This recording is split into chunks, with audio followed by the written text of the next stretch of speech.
Hello বন্ধুরা, আজকে আমি আপনাদেরকে নিয়ে যাচ্ছি সেই বক্সা। আলিপুর থেকে বেশি দূরের রাস্তা নয়, অল্প একটু রাস্তা। তো আপনারা দেখতে থাকবেন আমার ভিডিওটা। আমি আপনাদেরকে আজকে বক্সাতে নিয়ে যাব এবং দেখতেই পাচ্ছেন আমি সেই যাচ্ছি বক্সার সেই রোড ধরে, আলিপুর থেকে কিছু দূর এগিয়ে। তো রাস্তার দুই ধারে এই রকম সুন্দর চা বাগান, যেটা খুবই সুন্দর এবং মুগ্ধকর সেই দৃশ্য।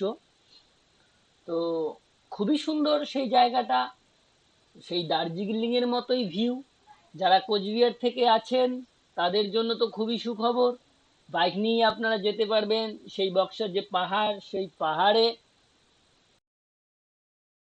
তো এই রকম চা বাগান, সুন্দর দৃশ্য আপনারা আসলেই বুঝতে পারবেন কতটা সুন্দর এখানে, খুবই সৌন্দর্য। তবে একটা জিনিস, সেটা খুবই বলাটা খুবই জরুরি, এখানে মেন রোড দিয়ে আপনারা আসবেন না, আমরা যেই দিক দিয়ে যাচ্ছি সেই দিক দিয়ে আসবেন। কারণটা হচ্ছে চেকিং এর একটু ভয় থাকে। আর কাগজ যদি আপনাদের ঠিক থাকে বাইকের, তাহলে তো কোনো ব্যাপারই নয়। আমরা এখানে রওনা দিয়েছিলাম সেই বামনহাট থেকে। তো কাগজপাতির যদি কোনো সমস্যা না থাকে তাহলে আপনাদের ঠিক আছে। আর যদি কাগজের, যদি আপনাদের কোনো রকমের ডকুমেন্টের যদি কোনো সমস্যা থাকে, তাহলে মেন রোড দিয়ে না এসে আমরা যে বাইপাস দিয়ে আসতেছি সেই রোড দিয়ে আসবেন। তো সেই আস্তে আস্তে সেই চা বাগানের রোড পেরিয়ে আমরা গ্রামের দিকে এখন যাচ্ছি আর কি। দূরে ঘর বাড়ি দেখা যাচ্ছে, হয়তো আপনারা দেখতে পাচ্ছেন না। তো চা বাগান পেরিয়ে এখন প্রায় এটা গ্রামের রোড, চা বাগানগুলো শেষ, এবং কি বলে সেই জঙ্গল, যে ঝোপঝাড়, সেগুলোও শেষের দিকে। দেখা যাক সামনে আরো কি কি আছে। আমরা তো পাহাড়ে যাবই, সেটা যেভাবেই হোক। আপনারা থাকবেন, ভিডিওর সাথেই থাকবেন, দেখতে থাকুন কি বাড়ায় এবং কোথায় কি। আপনারা রাস্তাগুলোও ভালো করে ফলো করবেন, যাতে আপনাদের যেতে কোনো রকমের অসুবিধা না হয়। তো দেখতেই পাচ্ছেন বন্ধুরা, আমরা যাচ্ছি। আর একটি কথা, সেটি হচ্ছে আপনারা এই পাহাড়ে মানে বক্সাতে কোনো রকমের খাবার হোটেল বা কোনো কিছু পাবেন না। আপনারা এখান থেকেই আশেপাশে মানে বক্সা যাওয়ার যে আগে যে বাজারগুলো, যেমন এই যে কি বাজার, তো এগুলো থেকেই আপনারা খেয়ে নেবেন। কারণ সেখানে কোনো প্রকারের হোটেল টোটেল পাবেন না। এবং বাইকের তেলের ক্ষেত্রে পাম্প তো পাবেনই না, আপনারা আলিপুর থেকেই পর্যাপ্ত পরিমাণে তেল আপনারা তুলে নেবেন। কারণ সেখানে কোনো প্রকারের পাম্প বা তেল আমি খুঁজে পাইনি। তো আপনারা সেই ভুলগুলো করবেন না। খাওয়া দাওয়া এবং সেই তেল আপনারা আলিপুর থেকেই ভরিয়ে নেবেন। এবং আলিপুরে খুব সুন্দর হোটেল আছে, যেটা বাজারের মধ্যে খুবই সুন্দর সেবা, খুব সুন্দর আর কি। তো সেখান থেকেই আপনারা খাওয়া দাওয়াটাও করে নেবেন। চলুন যাওয়া যাক।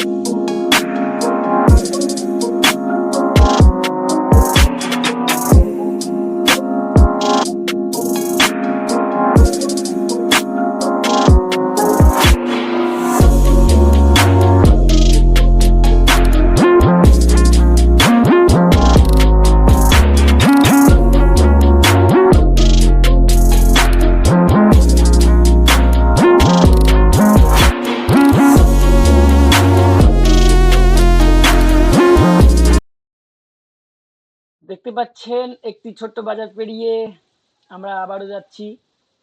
ছোট্ট একটি পানির ট্যাঙ্ক দেখা যাচ্ছে, সামনে আরো একটি ট্যাঙ্ক পড়বে।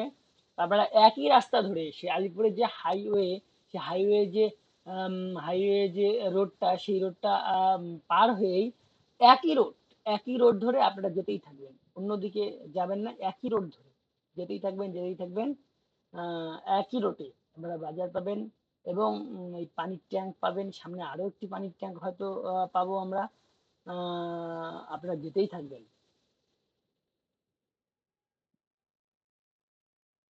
যে যে যেতে চান, যদি আপনাদের অসুবিধা হয় তাহলে আমাকে কমেন্টে বলবেন, আমি আপনাদেরকে আরো গাইড করে দিব। তো এই যে আরেকটি পানির ট্যাঙ্ক দেখা যাচ্ছে, সামনে হালকা পাহাড়ও দেখা যাচ্ছে, আপনারা হয়তো দেখতে পাচ্ছেন।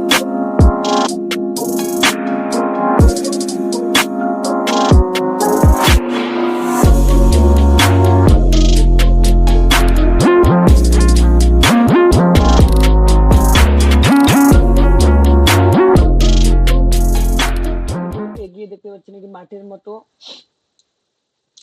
মতো আপনারা পাবেন, মানে সুন্দর সুন্দর আলিপুরের মধ্যে এত সুন্দর এলাকা, যে আপনাদের বাড়ির কাছে কোচবিহার ডিস্ট্রিক্টের মধ্যে প্রায় পড়ে। এখন আলিপুর ডিস্ট্রিক্টটা যদিও আলাদা, তো আশেপাশে আর কি। সোজা এদিক থেকে আপনারা যদি বামুনহাট বা ওদিকে বলে কোচবিহার, বা তারপরে যদি আপনারা বলরামপুর যদি এইসব এলাকা থেকে আসেন, তাহলে ডাইরেক্ট চিলাখানা থেকে যে সোজা রোডটা এলো সেই রোডটা দিয়ে আসবেন। আর কোচবিহার থেকে এলে তো মেন রোড দিয়েই সোজা হবে, রাস্তা শর্টকাট অনেকটাই হবে। আর ওদিকে বল্লামপুর, তুফানগঞ্জ এদিক দিয়ে যদি আসেন, তাহলে বামনহাট, নাজিরহাট এইসব এলাকা দিয়ে থেকে এলে আপনার ডাইরেক্ট সেই কি বলে, আপনারা সেই চিলাখানার মধ্যে মাঝখান দিয়ে যে রাস্তাটা গেল সেই রোড দিয়ে আসবেন। তো দেখতে পেলেন একটা স্কুল আমরা পার হয়ে গেলাম, সেই স্কুলও পড়বে রাস্তা দিয়ে যেতে। তো যেটা বললাম আর কি, চিলাখানার মাঝখান দিয়ে আলিপুর যাওয়ার আগেই একটি রাস্তা পাবেন, ব্রিজটার নাম সঠিক মনে পড়ছে না। তো ব্রিজটার আগে যে রোডটা এলো, এক রোডেই আপনারা এইরকম সেই পাহাড়ে চলে আসতে পারবেন।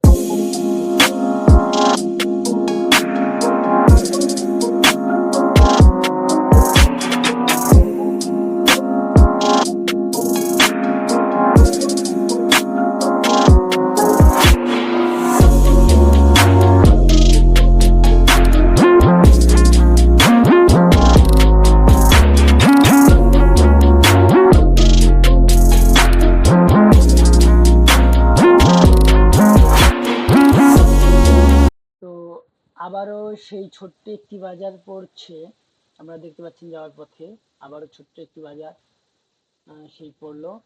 এবং বাজারের পরেই আর কি আপনারা একটি নদী ভাবেন, যে নদী আর কি, যেটা বলা যায় যে নদীতে কোনো ব্রিজ নেই, কিন্তু নদীতে মানুষ পারাপার হওয়া যায়। দেখতে পাচ্ছেন সাইকেলটা চলে গেল। তো এই নদীতে কোনো ব্রিজ নেই, ব্রিজ ছাড়াই আর কি আমরা বাইক নিয়ে, মোটামুটি 1 ফুটের মতো জল, তো স্রোতও ভালো ছিল। আমাদের জামা কাপড় ভিজেনি, আমরা সেই পা উপরে তুলে তারপরে গিয়েছিলাম আর কি। খুবই সুন্দর একটি মুহূর্ত এখানে কেটেছে, খুব সুন্দর একটি জায়গা সেই নদীটা বলতে গেলে ভালোই। কিন্তু আপনারা এর সাইড দিয়ে একটি রাস্তা আছে, যদি ওই রোডে যান তাহলে এই নদীটা পড়বে না। আমরা ভুলবশত এই নদীটার উপর দিয়ে গিয়েছিলাম আর কি।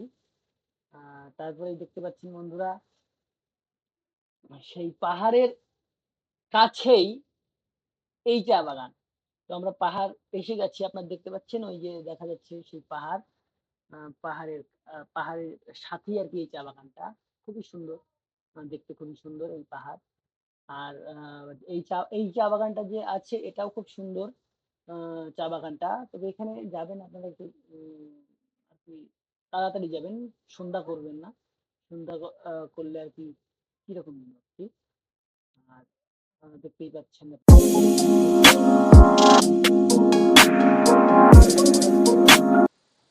এই সেই ফরেস্ট রোড, এটা ফরেস্ট বললেই চলে আর কি। এই ফরেস্টটা খুবই ভয়ানক আর কি। ফরেস্ট এটা পাহাড়ের একদমই কাছে আর কি। ফরেস্টটা পেরিয়েই আহ, খুব ঘন একটি ফরেস্ট আর কি আসে, যে খুব সুন্দর ফরেস্ট। আর এই ফরেস্টে লোকজন তো খুবই কম, গাড়িও খুবই কম। আর ফরেস্টটাতে খুবই ভয়ানক আর কি। আমি যখন গিয়েছিলাম তখন বৃষ্টির জন্য রাস্তাটা একটু ভেজা ভেজা দেখা যাচ্ছে, আপনারা ভিডিওতে সবই দেখতে পেলেন। ভেজা, আমরা যখন গিয়েছিলাম তখন বৃষ্টি হয়েছিল। তো এখান থেকেই আর কিছু দূর, অল্প একটু এগোলেই সেই সেই পাহাড়, অল্প একটু জায়গা, তারপরেই পাহাড়।